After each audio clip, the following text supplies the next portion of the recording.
Hey everybody! We had a little bit of a little weird freak out there. Oh, yeah?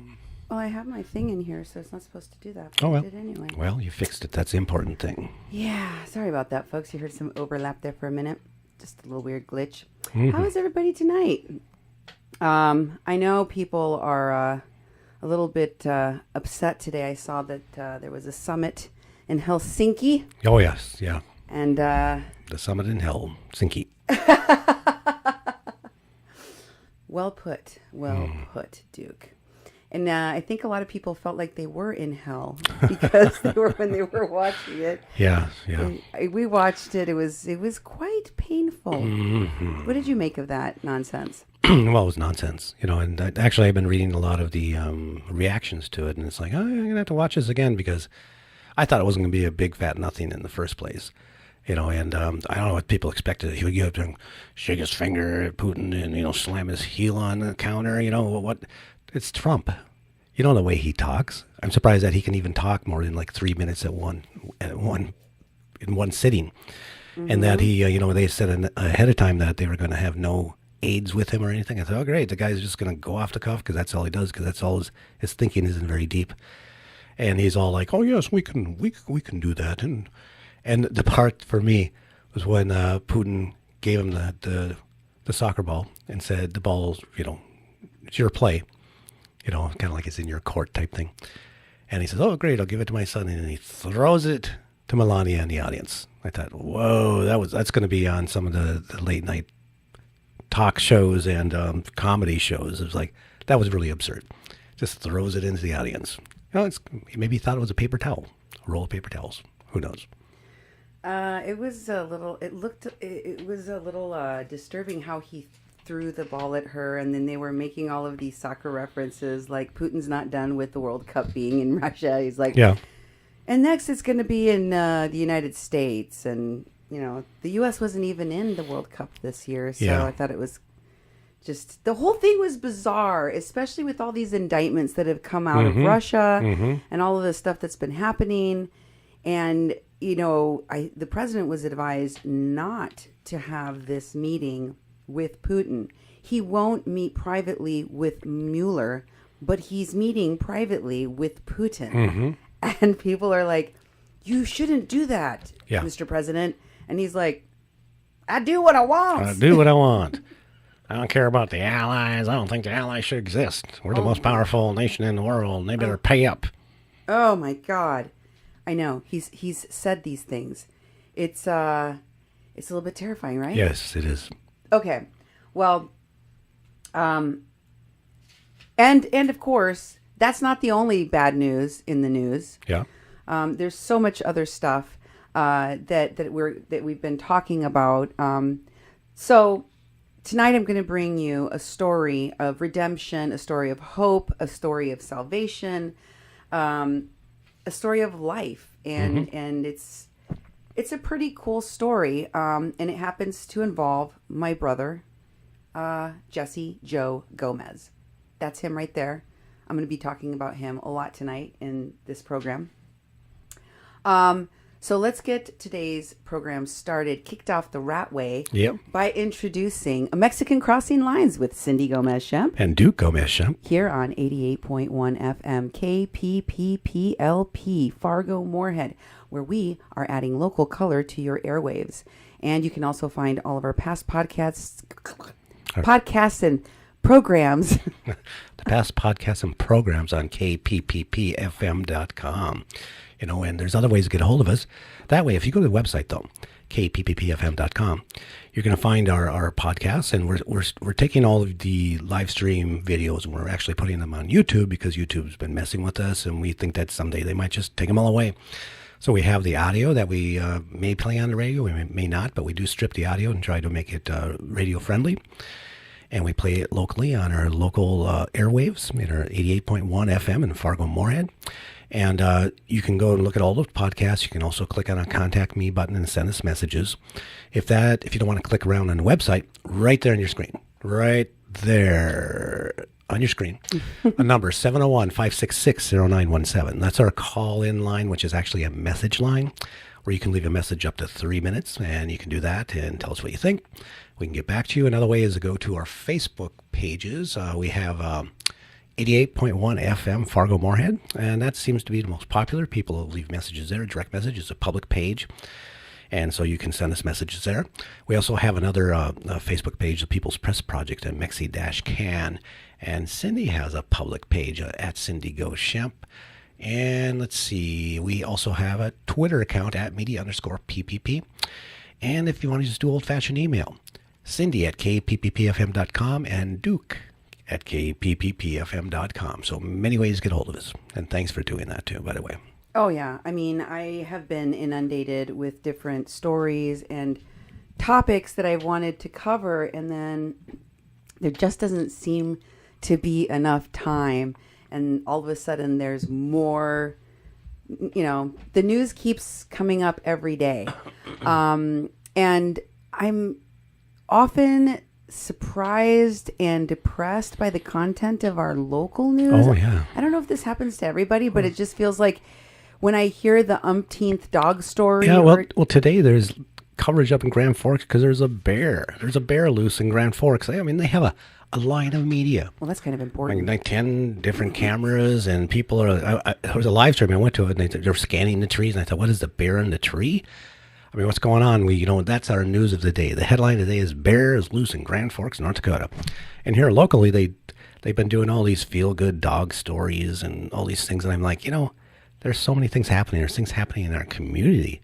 They're horrific, and they're covering dog stories. And that's because our local media they have reporters that are trying to move up and out. They have old reporters who have been here for many years and have been able to keep their positions because they haven't really done any hard news. Basically, there's very little hard news in this community. And I do watch the news because I kind of want to see what they're going to cover. But I tell you, 90% of the time, 99% of the times, I'm disappointed in what they're actually covering. And then they have all the weather and sports stuff. And the weather goes on and on and on. It's like, okay, I know enough. It's going to be hot tomorrow, or it's going to rain, it's such a waste of our time, and it's supposed to be kind of the bedrock of our television because this is free television. It's over-the-air television. Like we're over-the-air radio. I mean, you don't have to pay a fee to listen to us. You have to have a radio. You have a television to watch the news. You don't have to pay anything. You can just watch the news. But it's really a waste of our time. Very disappointing. Well, here's what bothers me specifically about this. Like when I was watching the story about the escaped goat the other day. Oh, yes. Yeah. Remember that? Yeah, they caught it, didn't they? They didn't have goat training. That was one of the officers' responses. Well, we haven't had goat training. And my response was they wouldn't catch it and eat it, and that's a bad joke. But it's like they spent most of their time, and they're probably going to get goat training. There was some loose turkeys here a couple of years ago, and those officers didn't have turkey chasing training.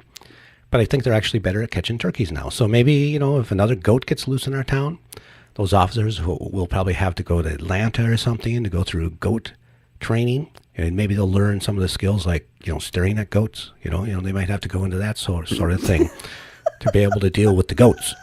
Because this is like probably the first time I've heard of a goat getting loose. But, there are more goats in Fargo Moorhead.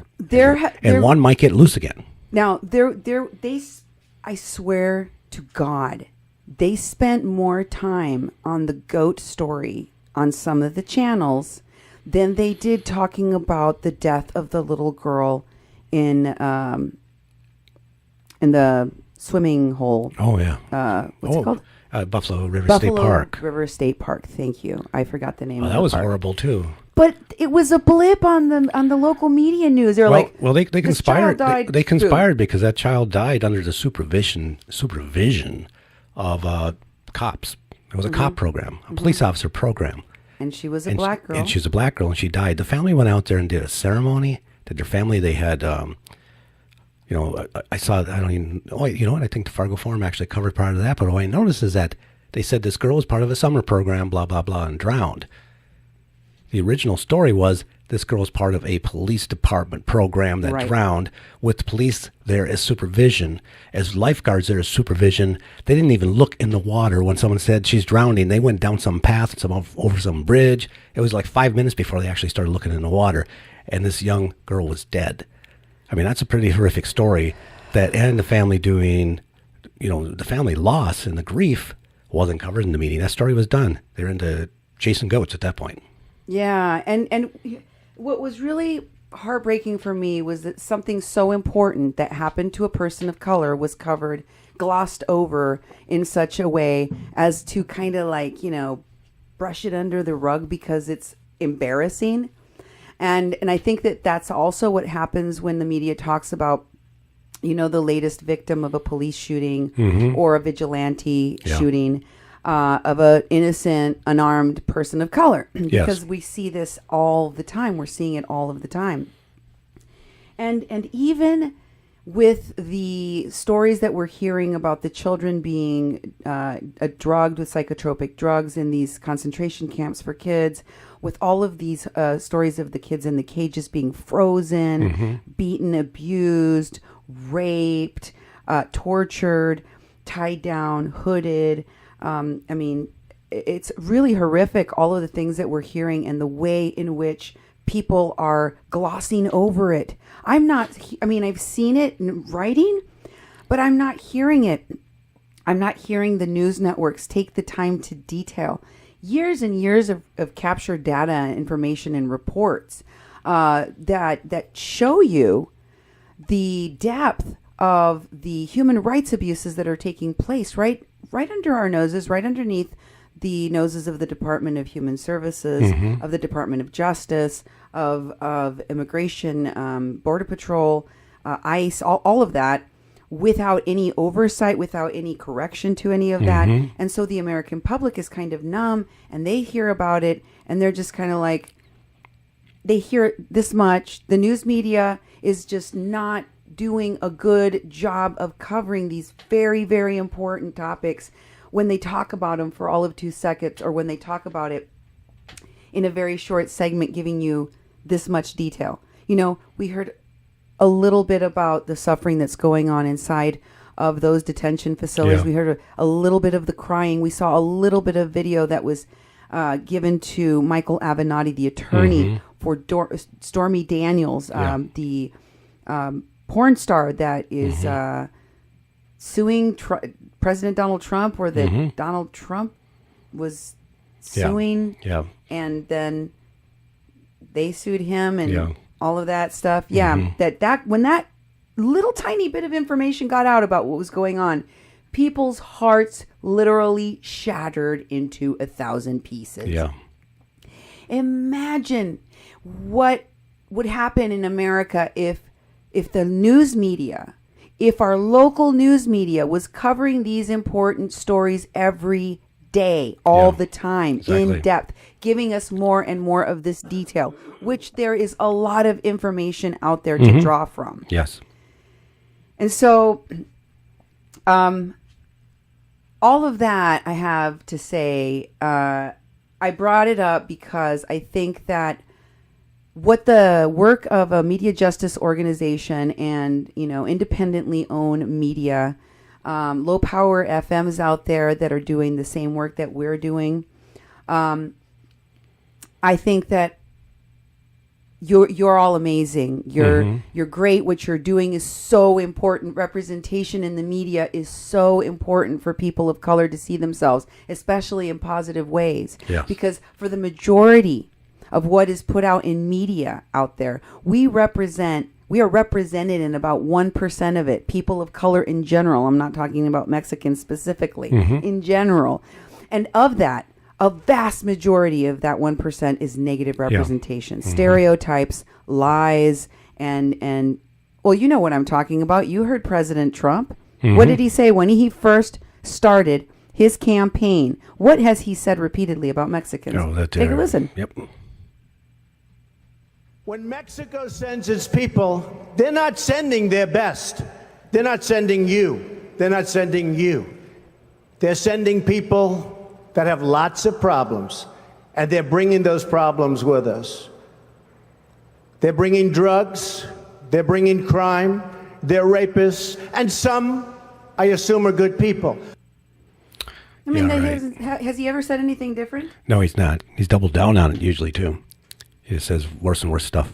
And his policies, what do you make of the policies that he's enacting? I mean, his policies how are they horrific to Mexicans. The border policies, the giving ICE this ability to detain people, faking like he wrote some proclamation that's supposed to take care of the children when actually makes it worse for the families and children.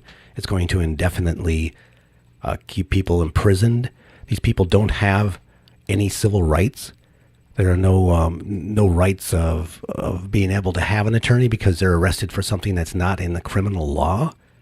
And this could stop immediately. He will not stop it. He just makes it worse and focuses on building that wall. And it's very inhumane. And it's a very dangerous person that is running this country. And we're complacent in letting him. There's so many people sitting back thinking, oh, this time, that one's going to get him. I heard people today saying what he did with Putin in hell, wherever it was, that he is done now. And I'm like, you sitting back and thinking that the justice system is going to take care of this guy? The justice system's been imprisoning people of color since day one. Wow. It was developed for putting people of color in jail. We can't trust that system to hold the president of the United States accountable to anything. That is an excellent, excellent point. I mean, that was... Wow. I said wow because it was something that needed to be said, and it's something people need to hear, but it's not something a lot of people are willing to say or talk about, sadly.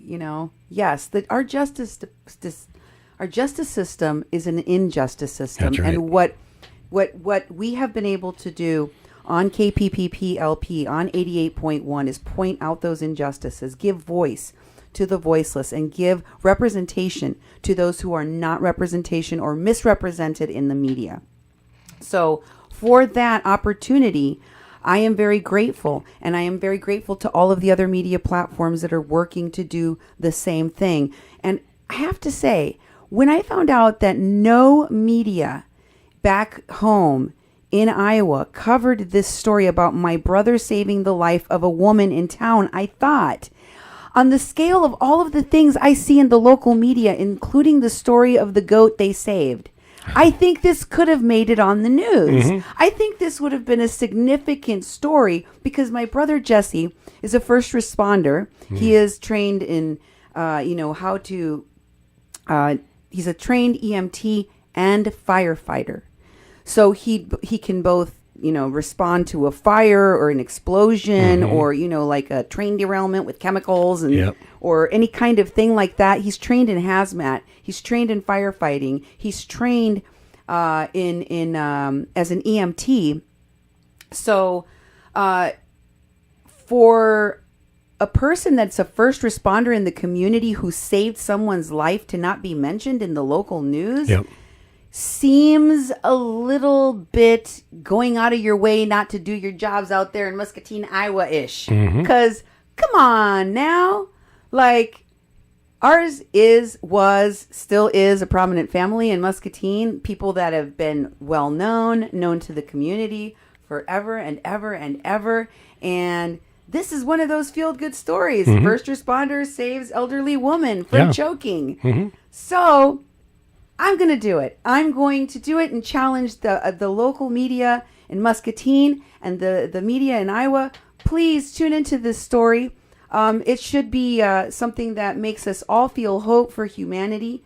I was moved to hear the story of how my little brother saved this woman, whose name I'm going to tell you right now. Her name is Beth Ann Sabbath, like the Sabbath, like the Holy Sabbath, mm-hmm. or Black Sabbath. Yep. So I'm going to share with you how I found out about all of this in the first place, how this happened. I was telling you I was in Facebook jail mm-hmm. because I had outed some racists that actually called the cops on me and took me to court. If you want to hear the story of that saga, you can go back to kpppfm.com and check out our shows from last week on that topic. And then shortly thereafter, I was put in Facebook jail for 24 hours. And for a week after that, I couldn't see anything on my timeline at all. I think almost instantly my brother posted, this is around the time frame when this happened, my brother posted that he had saved someone's life. Actually, his wife Beth. My brother's wife's name is Beth Ann Gomez. Let me show you her post here, where she talks about Jesse saving someone's life, and this is from Facebook, where she says, "This wonderful man just saved a choking woman at a restaurant, my hero." And here's a picture of Jesse. This is the picture that was with the post. By the way, this was what he was wearing that day. I have to say, this is typically what my brother wears. He's a Cubs fan. I have no idea why he's a Cubs fan, because Chicago's close to I Muscatine. heard they don't do very well. Yeah. But, I'm not here to insult his ball game. He does wear a lot of baseball caps and T-shirts. That's just how my brother rolls. This is a current picture of what he kind of looks like right now. That he's wearing it's supposed to be a spoof off of the Subway T-shirt, but it says zombies.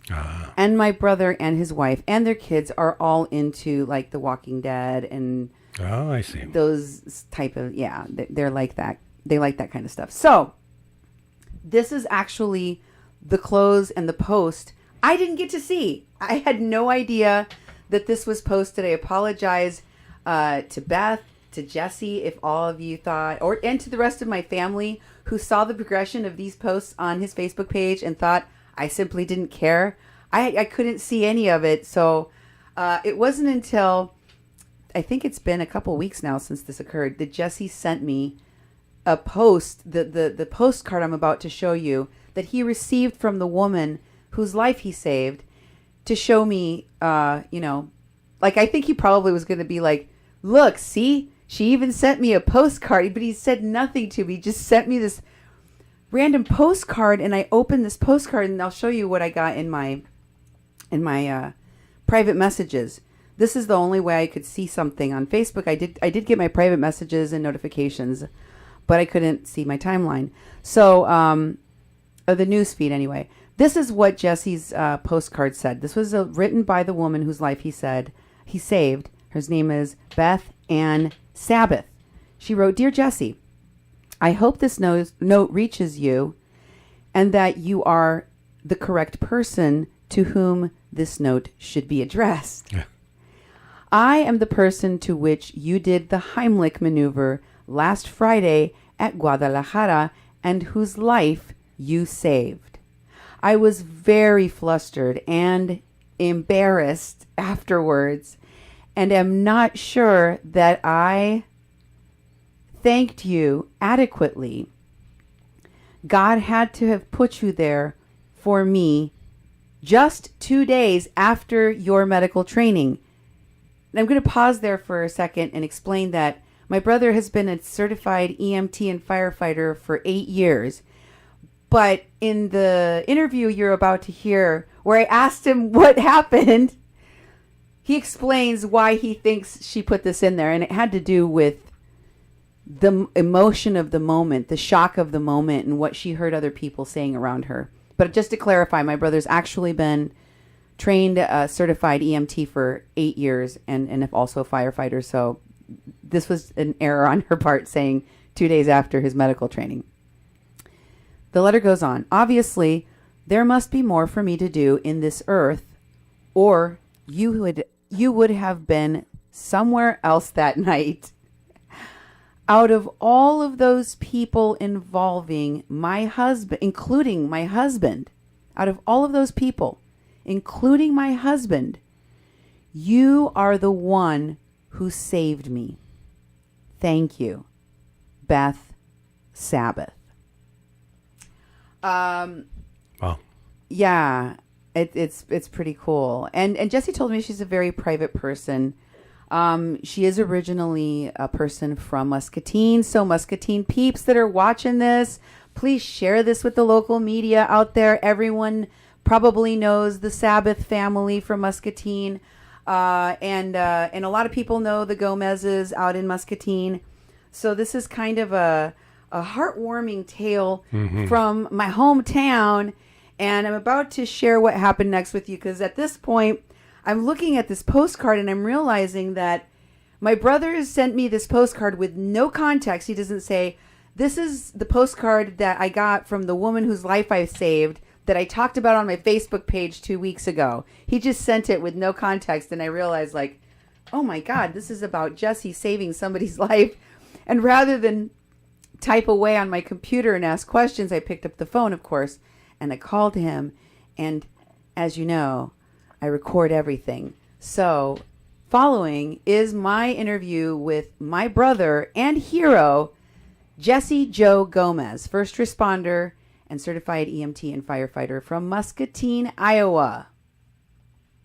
So start at the beginning. Where did this take place?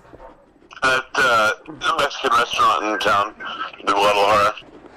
When I saw Guadalajara, I'm like, did you travel to Mexico and not tell me? You went to Mexico, you didn't tell me. Well, I mean... Gotcha. Not lately. So you went to Guadalajara, which is in Muscatine or Davenport, the Quad Cities, where? Yeah, Muscatine. Really? I didn't know there was a Guadalajara in Muscatine. Oh, yeah. I mean, there's like 8 Mexican restaurants in Muscatine now. There's a lot of Mexicans in Muscatine. Mm-hmm. So, you guys were eating at the restaurant. Was all your family there, or was just you? No, just me and Beth. It was date night. Okay. We were having supper, and it sounded like somebody was fighting. I heard like the table that they were at, it sounded like it lifted up and slammed down. I'm assuming they were trying to get her out. Wow. And it just sounded like fighting words. I'm assuming it was, her family saying like, "Help her, she's choking, she's choking." Right. Like kind of sound like fighting words. Yeah. So I just kind of like rolled my eyes, and I was just like, "Oh no." Well, then Beth looks over because they were sitting behind me like 3 or 4 tables back, and Beth, kind of peers around, and I see her eyes get wide open, and she goes, "Jesse, she's choking. Go." Like what? Like you're... Like I'm like a Labrador Retriever. And I just took off just like that.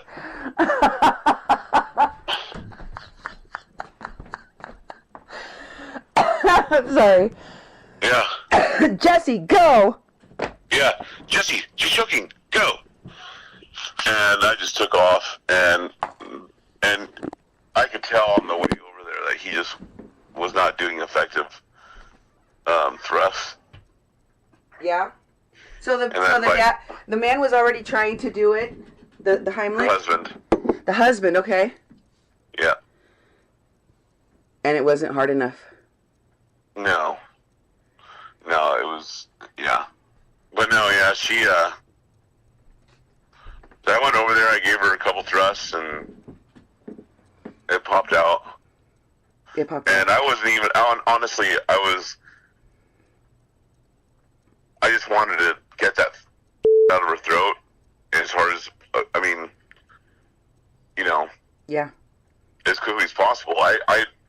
I think I did about three thrusts, but I probably got it done after the first one or maybe the second one, because her sister, who was a registered nurse, but probably like 5 years older than her, she tells me that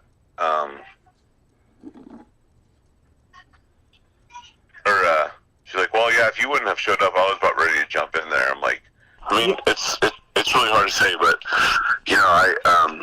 I went over and talked to him afterwards, and her mom jumped up. Her like 5-year-old mother jumps up and just gave me the biggest hug and kiss. Yeah. And she was grateful that you saved her daughter's life. How old? Exactly. That's the first thing I thought of too. I'm like, because I could tell that the woman was pretty mortified. Yeah. Her daughter was going to die right in front of her. But the mother's like, thank you. The mother's like immediately like, oh God, thank you so much. You just saved my daughter's life. Yeah. You know, and then it's like what a parent thinks of. You know what I mean? Yeah. It's a parent that like that realizes like you just saved my baby's life. Oh yeah, it's the parent. Doesn't matter how old she is. Yeah. It's still her baby. Yes, exactly.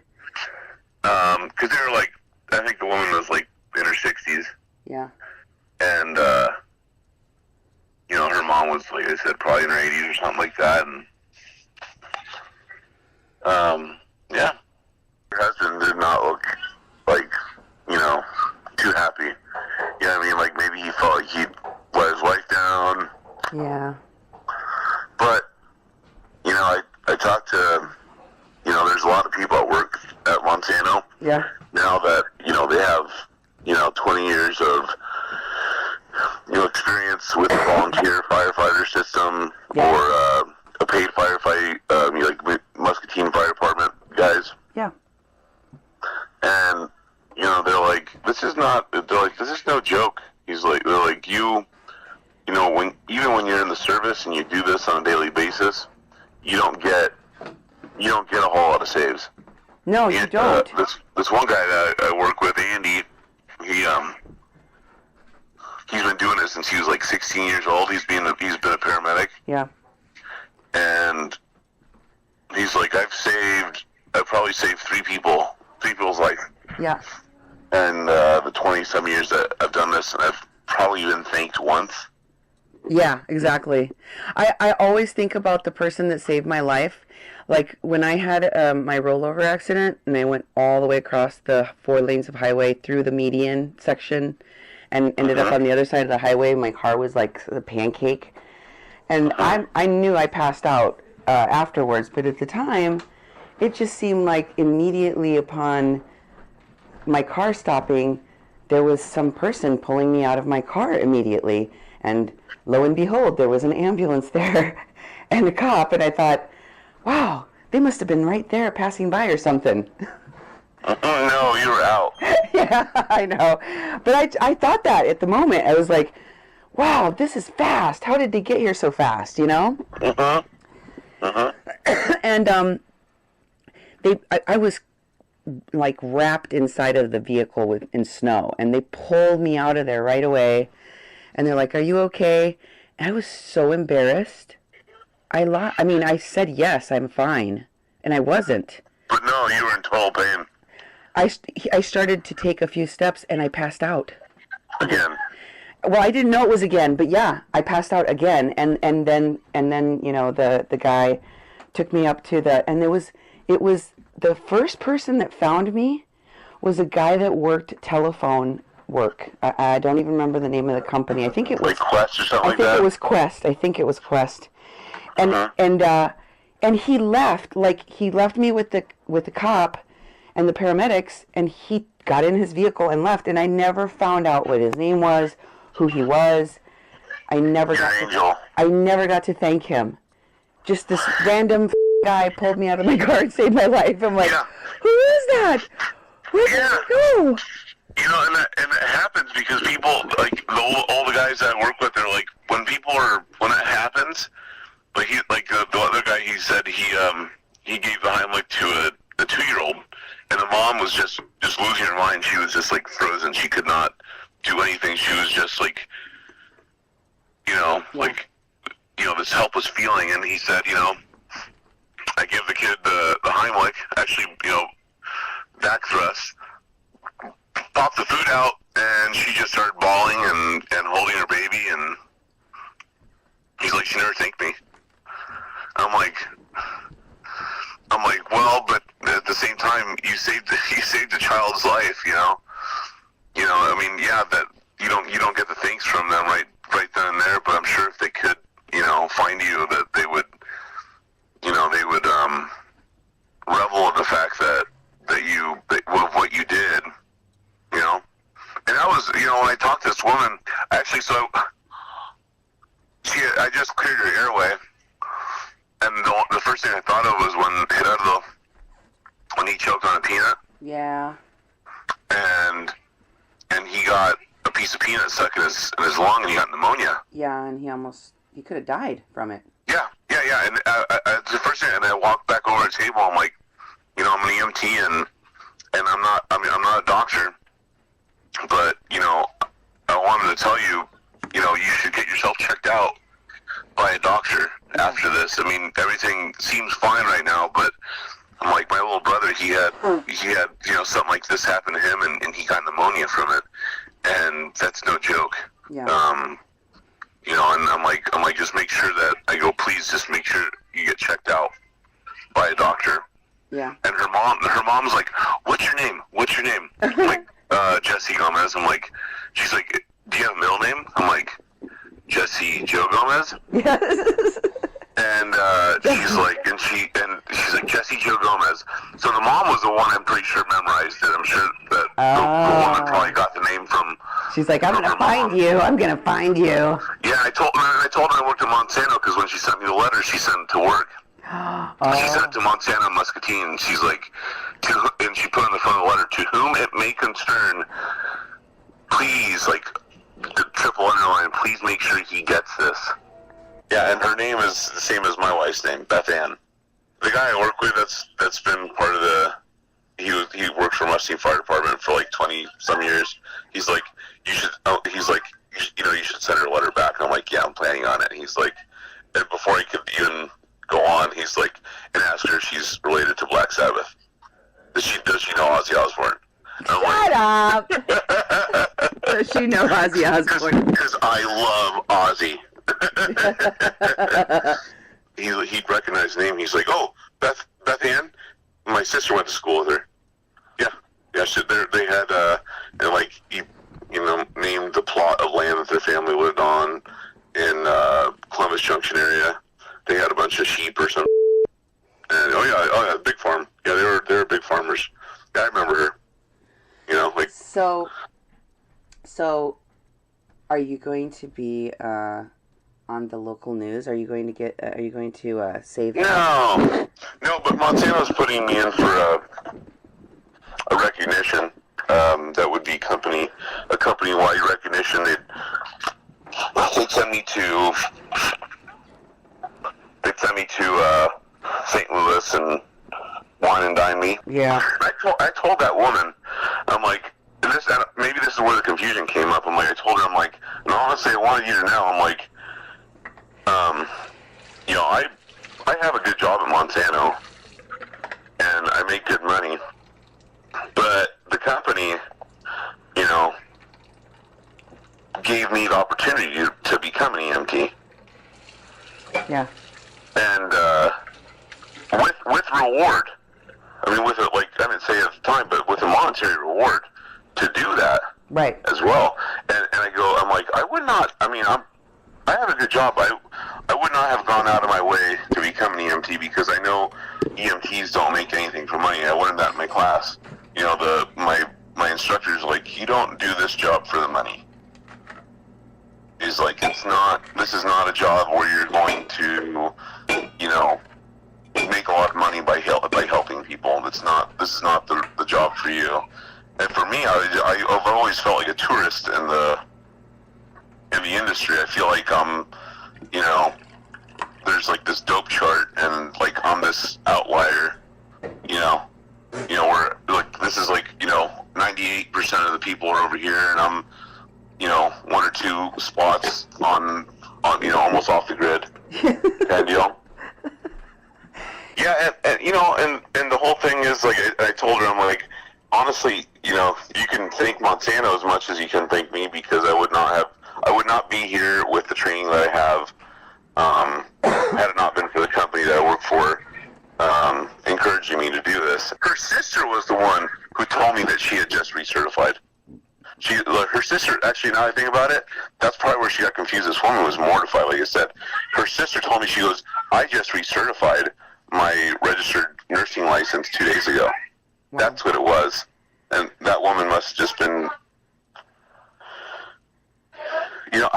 honestly, I don't think she was breathing she hadn't been breathing for at least a minute, as far as I can tell. From the time that I heard, the table start bouncing around, and who knows how long she was choking before then. But when I heard that, to the time that I was able to run over there, and push her husband out of the way, kind of. Yeah? God. Yeah, because I dove over there, and by the time I got there, and I'm watching her husband not doing a very good job, Beth yells out, "He's an EMT!"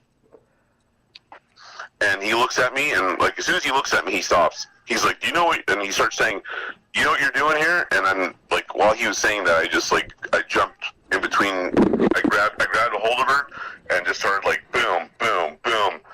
Like I said, I think I probably got it out after the first or second thrust, and then her sister had to tell me, "You can stop. She's breathing." Because I think I knocked the wind out of her the second time. Oh. But you saved her. Well, yeah. Oh God! And when I heard her breathe, Yeah. when I knew that she was breathing, I didn't I kind of hugged her Yeah. from behind. Yeah. But I just put my arms around her, and I was just like, I didn't put any weight on her. I knew but I put my arms around her, and I'm just like, oh God, thank you, thank you that you're breathing. Thank you for breathing. Yeah. Oh, God, that's such a beautiful story, Jesse.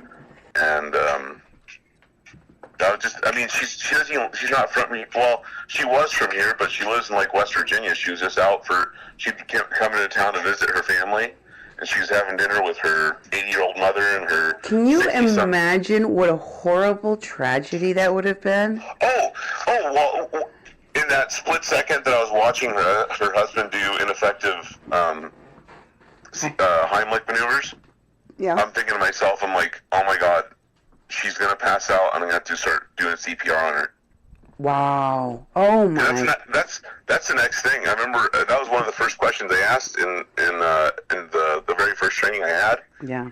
To get my EMT license. I'm like, okay, so what happens when the food doesn't get unlodged? Yeah. And they pass out? Mm-hmm. He's like, because you can only do the Heimlich maneuver to a conscious person. Right. It's the first thing I tell you. Oh, God. And I'm like, so what happens when they go unconscious? And I don't know if they were planning on going through the explanation, but he only answered it when I asked. Yeah. He's like, well, once they go unconscious, you start doing CPR. And I'm like, in my head, I'm like, well, she doesn't have an open airway. The first part of CPR is, it's well, it was ABC at the time. Right. Airway, breathing, and circulation. I'm like, she doesn't have a patent airway. And he's like, no, but if you're either going to do chest compressions and pop the food out that way, or you're going to breathe through her airway and push the food into her lung to where you can actually get, the blockage. Yeah. You're either going to push it into the lung or you're going to push it out of the airway. Oh, dear God. And I'm like, that's the thing I thought, I'm like, oh, I'm going to be doing. She hasn't been breathing for a while, and the next thing I'm going to be doing is CPR. Yeah, CPR, and that's no fun, because then... No, and like I said, when I heard her, when I realized that she was breathing, I just I just put my arms around her, and I'm just like, yes, we made it, thank you, God, thank you that you're breathing, thank you. And then she sent me the letter, which is the most amazing, I think, out of all of it. That's the best part, because I get to keep that forever. Yeah. I got this letter that I can keep forever. This memory of somebody I was able to help. So then you did get to tell the people at your job at Monsanto about it? Actually, so besides the nurse, that her sister, the nurse, that was there. Yeah. The Monsanto nurse was also sitting behind us. Oh, wow, okay. Yeah, so the Monsanto nurse was there, and she, because it was kind of a blur from the time that Beth said, Jesse, she's choking, go. Yeah. It was just kind of just like, boom, boom, boom, boom, boom, boom, boom. Yeah. But Beth said that Jean was behind me. Jean, the plant nurse, was heading behind me, and she was on their way there. And then as she saw that she was okay, she walked by Beth, and Beth said that she kind of winked at her. And it was a good thing that Beth yelled, "He's an EMT," so that the other guy was like, Yeah. So, Okay, get out of the way. Like, oh, you know how to do this kind, thing. Yeah. It was perfect. It was perfect timing. It was her, like, being like, because I was just like, oh, there's somebody fighting. I'm not gonna get in that. Yeah. And her looking over me like, nah, that's not a fight. That's a choking. Yeah, go help. And how did the people at your job find out?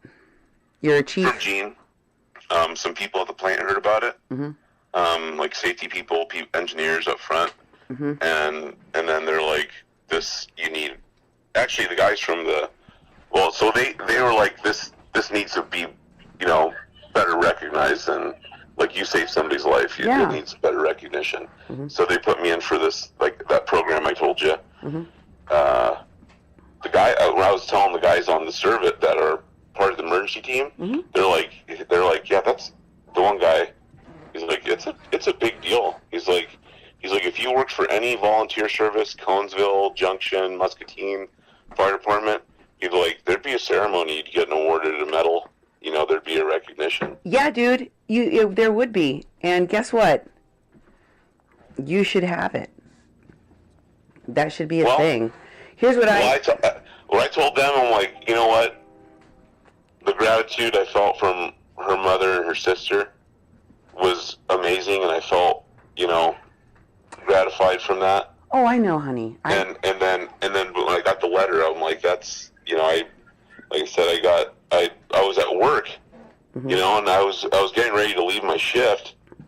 It was the end of my shift, and I'd put some papers away in my mailbox, and I see a letter in the mailbox, and I saw the name and the address, and I thought, oh my God. I read the front of it. I'm like, oh my God, is this what I think it is? And I was reading it in the control room, and I started reading it, and I started kind of tearing up. So I walked into the break room, and I was just like, I'm like, that's so amazing. Wow. Yeah. What you did was amazing. And reading that letter probably helped, you relived it in that moment. Mm-hmm. You probably put it out of your mind just like a lot of people that do that kind of work do. They just like go to the next thing, and then you saw the letter and it was like, oh yeah, I did that. Yeah. It's just, unfortunate for her that she had to go through that, but, fortunate for me to be there and have the ability to help her. Oh yeah. And not, there was probably 40 some people in that restaurant, and besides her husband, who was trying. Her husband was trying to help her, but couldn't. Yeah. And her sister, a registered nurse, sitting there right next to her, she couldn't do anything. Mm-hmm. She's like, if he wasn't going to get it, I was going to jump in there next. But then you showed up, and you saved the day. Yeah. And her sister's probably, like I said, probably 5-7 years older than her. She was probably close to 70 herself. Yeah. And I'm like, she weighs about the same amount. I'm like, you can't. That's the other thing I said. I'm like, when you practice the Heimlich maneuver, there's not a dummy. There's not like a CPR dummy where you're to use a CPR dummy. Yeah, I did. I had to be certified too when I was a caseworker. Yeah, so when you do a CPR dummy, when you push down mm-hmm. for the compressions, mm-hmm. There's a click. Yep. There's a click that you know that you've gone in deep enough. Right. But you don't, when you practice the Heimlich, you're doing it. They're telling you don't do it very hard because you'll knock the wind out of your partner. Yeah. And they're not going to enjoy that. So but you have to be this kind of forceful, but there's no they don't have a standing dummy that they shove a plug down their throat and they say, okay, get it out. Yeah. I'm like, so I didn't know I could do it. Well, you do now. Yeah, but at the time I was just and I remember one of the guys, he's a paramedic, and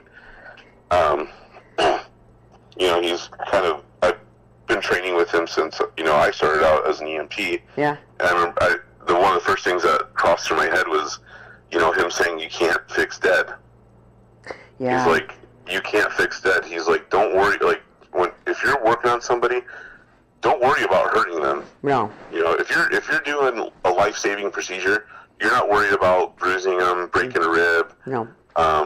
He's like, you do what you have to do to get them to and come around. In CPR, we were told you're probably going to break somebody's sternum, and if you didn't, you're not doing it right. You're not pushing hard enough to get the heart pumping. And it's the same thing with the Heimlich. Yeah. I mean, you really got to push hard in order to get that, because, like I said, he was trying, and I don't know how hard he was pushing, but I went in there and I'm just like, my adrenaline was running, and I could have hurt her. Yeah. Like physically, I wouldn't be surprised if she didn't have bruising on her stomach. Yeah.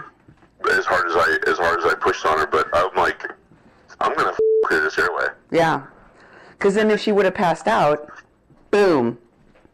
Oh yeah. Then it's like, then we'd be having a complete different, sad conversation. Yeah. About how badly it went down. Yeah. But it was it was a lot of good things that happened in a row. Wow, Jesse, amazing. I'm so amazed and so thankful that this happened and that you were able to save her life. Wow, Yeah. Like, it could have been so traumatizing for you, too, like, if she had not made it. And, like, I was just thinking about that and thinking about how horrible that could have gone. Oh, yeah, absolutely.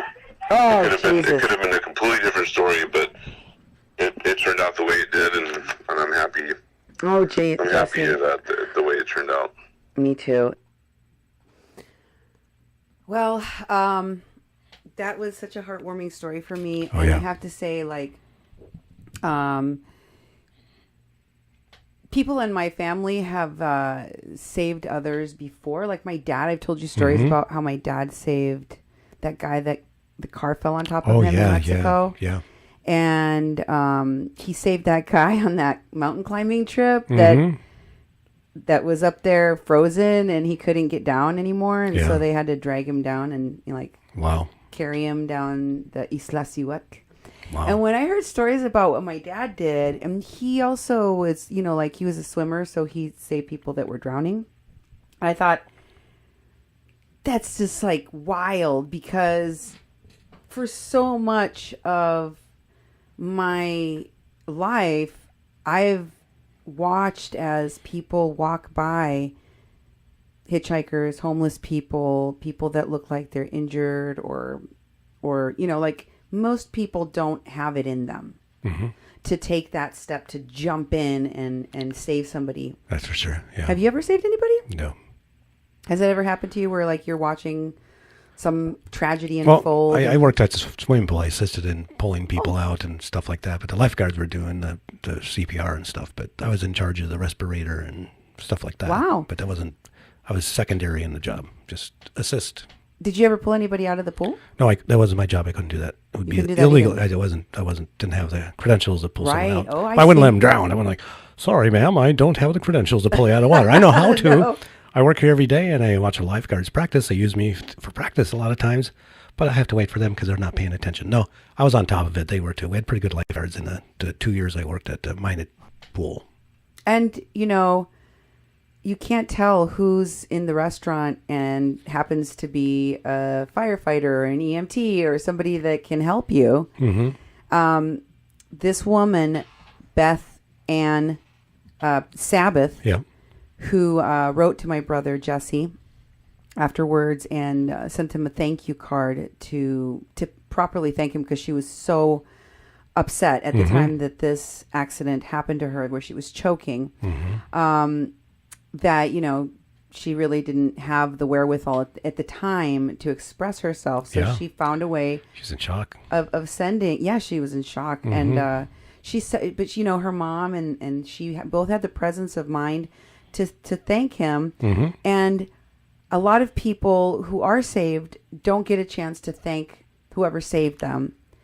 Yeah. Even first responders that my brother spoke to like at his job, said they did not get thanked many times when they saved a life. So to have that component in the story where, like, he said it best, there was a bunch of things that happened right in a row that went well. Mm-hmm. Yeah. Because at any juncture during the story, at any step during the story, things could have gone horribly, horribly wrong. Yeah. And many first responders will tell you most of the experiences they have don't end with a happy ending. They don't get to make that save. And that is this crushing thing that you have to take home. So if you decide to become a first responder, you also decide to carry a lot of trauma of helping, trying to help people in fires and medical emergencies and failing at it and not being able to save them. And, you know, there's a lot of different times in your life when somebody might pass that you are there to experience it, whether it's somebody that you know or don't know. That's pretty traumatic, especially if it's like an emergency type of situation like this. Yeah, definitely. Yeah, then when a person dies on you, you know, and you got involved to try to help save them, and if you can't, you know, that would be very, very heavy to deal with. I worked in a hospital in an emergency room for I don't know how many years, 5 years, and I encountered you know, people in trauma, people pretty cut up and pretty bloody, and people with heart attacks. But my job was to take their blood and for the lab, which were very crucial tests, you know, when a person is traumatized and needs things. But some people die to be like, oh, that guy that you took his blood from, you know, half hour ago, he's dead. You know, it's like, great. You know, and you kind of affects you beyond that point. Yeah. And so first responders, and of course, emergency room workers like yourself, have to see those kinds of things. Yeah. Is there anything you haven't done? Like all the time. I've never played soccer. Oh. Football. I've never played football. I guess I might have kicked it a few times, but... It's like you're a jack of all trades. Yeah. Every time you talk, you're like, I've done this. I'm like, what? Yeah. You're just an amazing person. Well, thank you. And so is my brother, Jesse. My little brother, Jesse, is a hero who saves people's lives. And in this instance, he was able to save the life of Beth and Sabbath, who shares the same name with his wife, Beth Ann Gomez. And I wanted to share some pictures from our family vault so that you could know a little bit of background on this hometown hero from Muscatine, Iowa, Jesse Joe Gomez. Here's a picture of Jesse that was taken on the day, like I said, of the save. And then here's some other pictures of his family. Here's some of his family. That's the post that his wife made saying, "This wonderful man just saved a choking woman at a restaurant. My hero. He's all of our hero." And here's another picture. Maybe one of these days we'll have another picture of the family. There it is. That's Jesse's family. And here's another one with me. That was probably over Christmas. And then there was another with his dad. This is my dad. Can you see the family resemblance in these two? I love their big smiles in this picture. It's like, yep, we look like our parents. And here's another picture of him with his mama. Oh, this is a picture with my dad and my stepmom, Marina, and that's his whole family. His wife, Beth, is standing up in the back there in the pink. And then the kids, the one next to my stepmom is Kai, next to Jesse. In between and in front of Beth and Jesse is Josie, and below them is Kobe. All the proud kids of this wonderful couple. Here's the next photo. This one is with my mom when he was a widow boy. That's a widow Jesse and my mom. Here's another one of him just goofing around with his kids. And did you notice that he's got like a Mexican luchadores mask, and T-shirt with the Cubs on it? He's with the Cubs on it. That's how much this kid loves the Cubs. This is one of the only pictures he's not wearing a baseball hat in because he's wearing the Mexican mask. But the Cubs still make an appearance on his shirt. This guy loves his Cubs. Was that all of them? Yeah, there's some the ones of his training though. Oh yeah, that we did run through. I did want to say that Jesse trained at Texas A&M, I think at their fire school. That was captioned on the pictures that we showed. These are pictures that were from his training, and here's some other ones. That's him in that fire gear. They're going into a building that was burning. Yeah. And here's another picture of him with his group. Here's another one.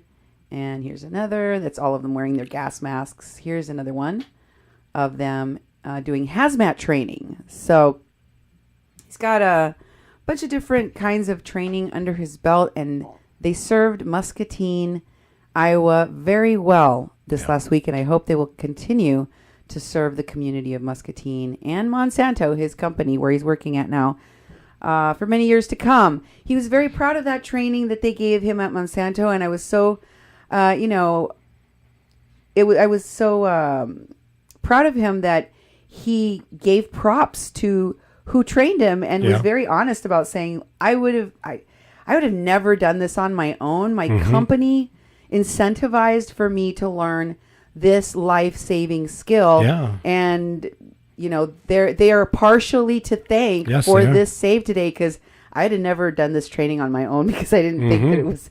And he talked about the values that his trainers and colleagues, first responder colleagues, have, saying, this isn't about the money, this is about saving lives. So he has his mind and his heart in the right place. And I'm just really proud of my little brother, Jesse. Definitely. I hope that the Muscatine media picks up this story and sings your praises as your company will probably be doing. Thanks, everyone, for checking out the show on this amazing first responder, Jesse Joe Gomez. Share the good news. Oh, yeah. He saved someone's life. And congratulations to Beth Ann and her family. Good night. On Mexican Crossing Lines here on 88.1 FM KPPPLP Fargo Moorhead, where we're adding local color to your airwaves.